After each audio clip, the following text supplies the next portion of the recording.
Құрметті ұстаздар, қадірлі қонақтар, ардақты оқушылар.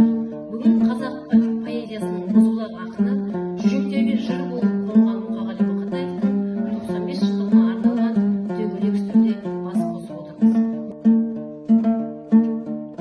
Алматы облысы Ақиық ауданы Қарасай ауылында 1931 жылы 9 ақпанда дүниеге келген ақынның әкесі Сүлеймен қарапайым шаруа адамы болып жүріп, кейін отандас газеттерінде 1920 жылдан бастап жарық болғанына қарамастан, осылайша ақын әрдайым қара өлеңге деген махаббат болды.